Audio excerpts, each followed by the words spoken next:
Vision 24 এর camera আবার আমরা চলে এসেছি রামপ্রস্থ কলোনি শ্রী राजवीर सिंह क्रांतिकारी जी बाड़ीते। जय हिंद राजवीर सिंह जी।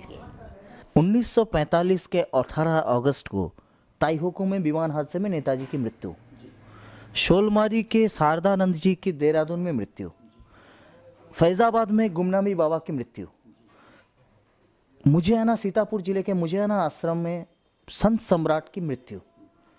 ये क्यों ये मृत्यु की घटना रचाई जा रही है? और इसमें एक और जोड़िएगा, बाबा जय गुरुदेव की मृत्यु। बाबा जय गुरुदेव की मृत्यु जो दिखाई गई नोएडा के अंदर, तो उसमें मुकदमेबाजी हो रही है, कहानी चल रही है। जिस आदमी का दाह संस्कार किया गया था उस आदमी का सकल सुकृत और सब बदली हुई थी, और उसमें ये कहानी सामने आ रही है कि जय गुरुदेव को नेताजी सुभाष चंद्र बोस अपने साथ लिबा के ले गए थे। ये क्यों ये घटना फिर बार बार घट रही है और लोग मान भी रहे हैं कि असली संत सम्राट या असली जय गुरुदेव या असली गुमनामी बाबा की मृत्यु हो गई? ये क्या एक तरफा षड्यंत्र के शिकार हो रहा है? हाँ, षड्यंत्र है, पूरा षड्यंत्र चल रहा है। और षड्यंत्र यहाँ तक रहा है कि सुभाष देश की आज़ादी के लिए नहीं बल्कि अपनी शान शौकत के लिए, अपनी अय्याशी के लिए उन्होंने फाइट किया था। ये सिद्ध करने में लगे हुए हैं। सुभाष ने शादी की थी, एमिली शेकल से शादी की थी, सुभाष की बेटी है, सब फर्जी है, सब फर्जी है। और उसमें मैंने निष्कलंक सुभाष के अंदर साफ लिखा है, उसके अंदर जो इन्होंने लेटर लिखा था, उस लेटर में जो है बनारस के जो राजा को लेटर लिखा गया है, उस लेटर में उन्होंने साफ लिखा है कि मैं जब युद्ध में जा रहा हूं और उस समय मैं शादी करूंगा। मैंने अपने बड़े दादा को हिंदी में कभी कोई लेटर नहीं लिखा, इंग्लिश में कोई लेटर नहीं लिखा मैंने। जो लेटर इंग्लिश वाला प्रस्तुत किया गया है वो फर्जी लेटर है। मैंने कोई शादी नहीं की। और आप जब जाते थे, आप जब खुद अपने आंखों से उनको देखें, तब क्या वो बात करते थे, वो कुछ बोलते थे, वो खाते थे? ये क्या देखें आप? मौनी बाबा थे, उनका नाम ही मौनी बाबा था। अच्छा। और उनके बारे में ये था कि 50 साल से उन्होंने अन्न के दर्शन नहीं किए, जल भी नहीं पिया, टाट का कपड़ा पहनते थे, पैर किसी से छुपाते नहीं थे, बाड़े के अंदर रहते थे, चश्मा लगाते थे, काला चश्मा लगाते थे, बोलते नहीं थे, इशारों में बात करते थे। बाहर दुभाषिया बैठता था, बाहर ही लोग बैठते थे, तो उंगलियों के इशारे से जो बात बताते थे, तो बाहर दुभाषिया जो होता था वो एक्सप्लेन करता था। तो लोग भी तो जो आते थे वो तो हर एक भाषा में बात करते थे। दूसरे लोग जो दर्शनार्थी आते थे वो तो कोई बंगाली, कोई बिहारी, कोई पंजाबी आते थे, तो वो लोग अपने अपने भाषा से बात करते थे, अपनी अपनी भाषा में बात करते थे, और वो उंगलियों से इशारे करके बताते थे, और दुभाषिया बताता था कि स्वामी जी ये कह रहे हैं। और वो मौनी बाबा, वो सम्राट योगी जो आपका सम्राट किताब में भी आप दिए हैं, तो ये क्या प्रवचन वो आध्यात्मिक प्रवचन ही देते थे? नहीं, आध्यात्मिक भी बोलते थे और अन्य बातें भी बोलते थे। अन्य बातें किस तरीके की? अन्य बातों में वो बोलते थे कि सुभाष की मृत्यु नहीं हुई, सुभाष जिंदे हैं, हिटलर जिंदे हैं, उस समय कहते थे वो। में ये कहा गया कि उनका देहांत हो चुका है, तो उस बीच आप क्या दर्शन के लिए गए थे? जब मैं प्रिंसिपल था डिग्री कॉलेज के अंदर, वहाँ से गया था मैं। और मैं सीतापुर के आगे रेवसा एक जगह है, वहाँ से मैंने गाड़ी ली थी, और गाड़ी लेकर ठाकुर मूले सिंह 3 किलोमीटर पहले गाड़ी मैंने खड़ी करी थी घेर में। बरसाती मौसम था, तो ड्राइवर को साथ लेकर गया था मैं, और वहाँ से मैं दिन के दिन ही वापस आ गया था। अच्छा, तो क्या देखें वहाँ जाकर? वहाँ डुप्लीकेट था सब, जो असली वाली चीज़ थी वो निकल चुकी थी। वो आप पहले जब गए थे तब वो उनको देखे थे जो, लेकिन बाद में जब गए तब वो नहीं थे? ना, वो नहीं थे, किसी भी हालत में वो नहीं थे। और डॉक्टर बागची थे, डॉक्टर बागची से मैंने मालूम भी किया था, मैंने डॉक्टर साहब ये क्या ड्रामा हो रहा है? बोले भाई ड्रामा पर मैं कुछ नहीं जानता, मुझे जो आदेश है मैं तो वो काम कर रहा हूँ। आपको क्या लगता है नेताजी सुभाष चंद्र बोस वो वापस आएंगे? नेताजी सुभाष चंद्र बोस आएंगे, निश्चित रूप से आएंगे, 101% आएंगे, और न केवल भारत बल्कि सारे विश्व का कायाकल्प करेंगे। डेमोक्रेटिक व्यवस्था पूरे विश्व से समाप्त होगी। वो कब, आपको क्या लगता है? After world war.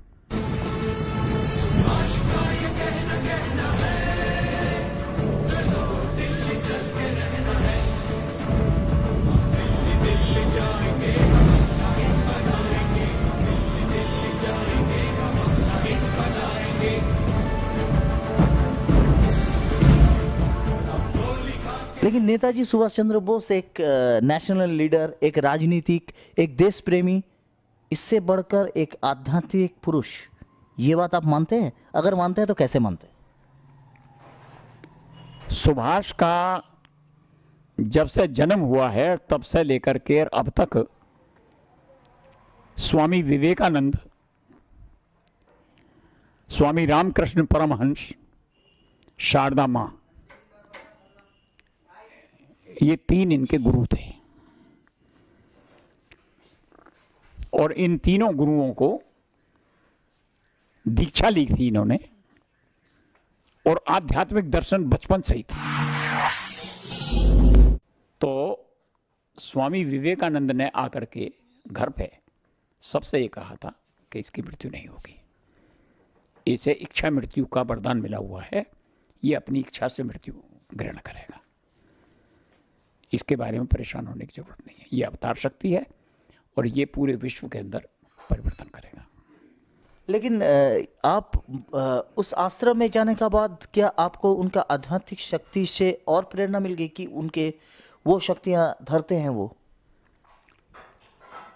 ऐसा है जी कि सुभाष का जो मिशन है वो मिशन है व्यक्ति निर्माण।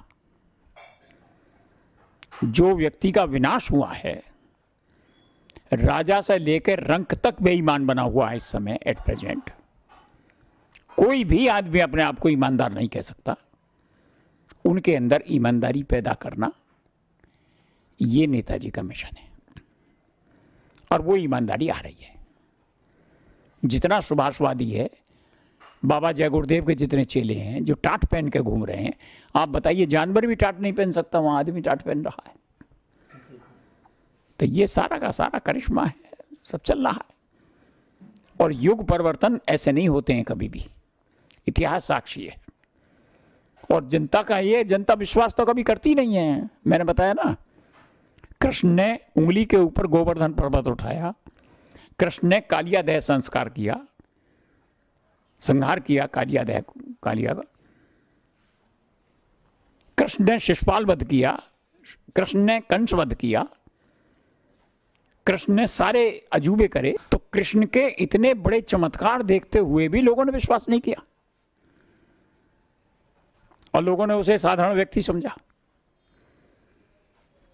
तो सुभाष के चमत्कारों को देखते हुए हम कैसे भरोसा कर लें? सारा का सारा हौच पौच है, सारा का सारा सिस्टम जो है ऑफसेट है, इसमें कोई ज्यादा हम विश्वास नहीं कर सकते। बहरहाल हम एक ही बात मान के चलते हैं कि नेताजी सुभाष चंद्र बोस की मृत्यु नहीं हुई। वो आज भी जिंदा है? वो आज भी जिंदे हैं और अपनी आध्यात्मिक शक्तियों में लगे हुए हैं। कहां पर हैं, कैसे हैं, किस रूप में हैं, ये कोई व्यक्ति नहीं जानता, वही जानते हैं बस।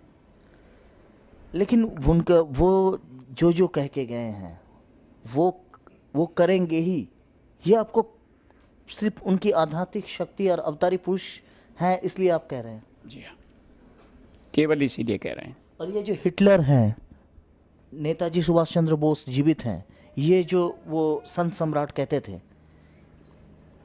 ये हो सकता है? नहीं, हिटलर की तो स्वामी गौरीशंकर अवधूत जो हैं उनकी मृत्यु हो चुकी ना। स्वामी गौरीशंकर अवधूत जो है बड़े थे, वो ही हिटलर थे। उन्हीं को डॉक्टर कमल जो है तिब्बत से लेके आए थे।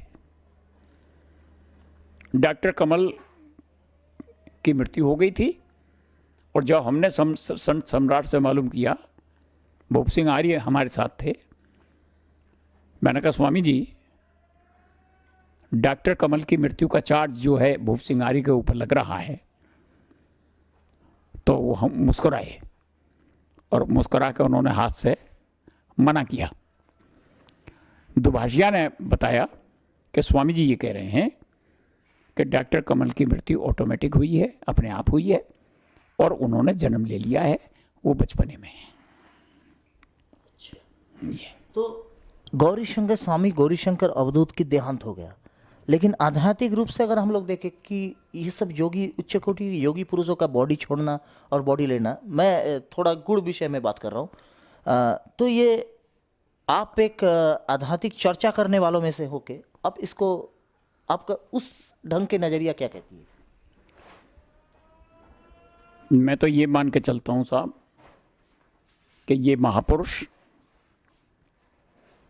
ये योगी महापुरुष, ये अवतार शक्तियाँ एक नहीं हजारों की तादाद में संपूर्ण विश्व के अंदर फैली हुई हैं। और एक समय आएगा कि जब आध्यात्म और भौतिकवाद के बीच में वर्ल्ड वार होगी। लेकिन अभी जो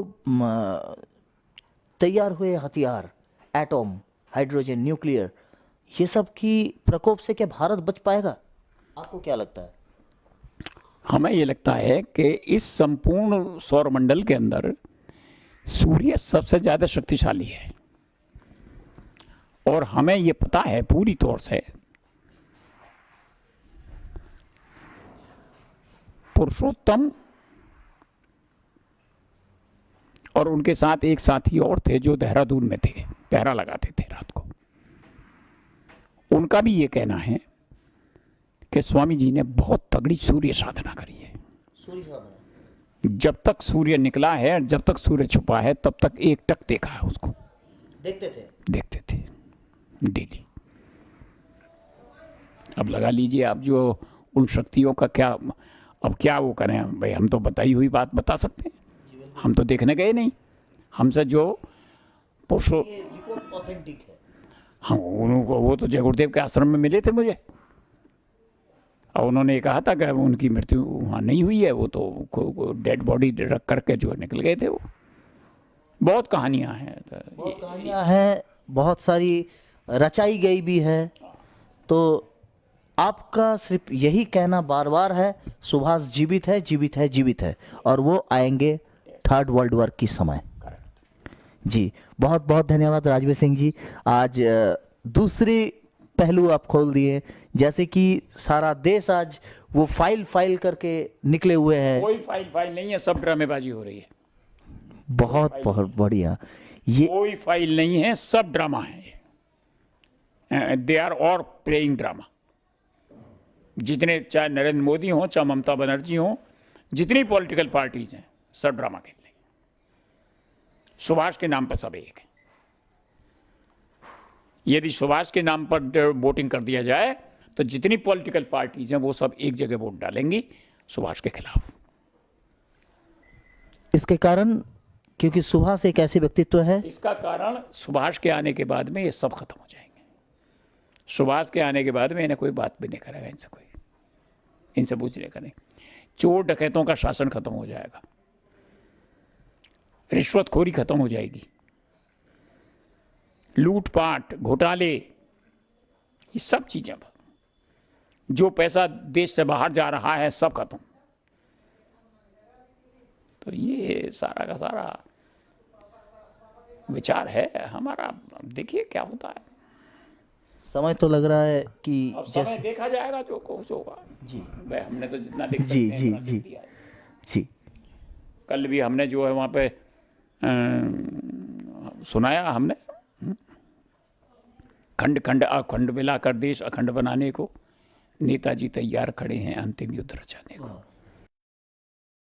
मेरे पास तो बहुत रिसर्च है, बहुत मटेरियल है ये सिद्ध करने के लिए कि नेताजी जीवित है। और मैं चुनौती देता हूं भारत के प्रधानमंत्री या राष्ट्रपति को कि यदि उनके पास एक भी प्रमाण ऐसा होगा जिससे ये सिद्ध होकर नेताजी की मृत्यु हो गई, तो वो टेलीविजन और दूरदर्शन पर साक्षात्कार करें और दूरदर्शन पर वो इस बात को घोषित करें कि हमारे पास ये प्रमाण है कि जिससे हम नेताजी को मृत्यु घोषित करते हैं।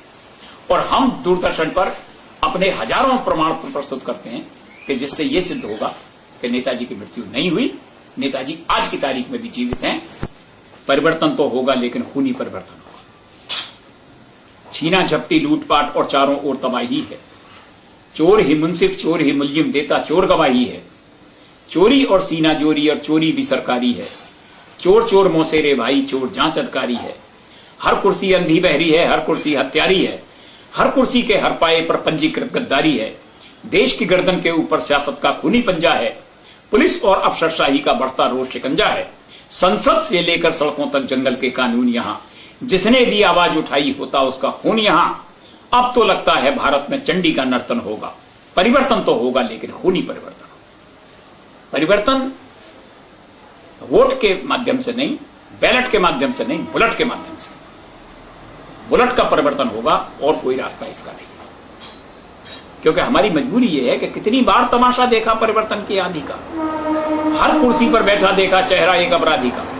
उनको देखा, इनको देखा, देखा हर दरबार यहाँ, और जिसको भी दिल्ली पहुंचाया निकला वो गद्दार यहाँ। सत्ता के ऊपर पूंजी का नाक दिखाई पड़ता है। हर मंत्री के चेहरे पर एक दाग दिखाई पड़ता है। एक रात में ही सत्ता बेईमान बना दी जाती है। अरबों खरबों की थैली उन पर पहुंचा दी जाती है। और महंगाई का राज यही है, राज यही बर्बादी का। देश लूट कर खाना ही अब अर्थ बना आजादी का। रिश्वतखोर दलालों का अब जूतों से बंधन होगा। परिवर्तन तो होगा, लेकिन खूनी परिवर्तन।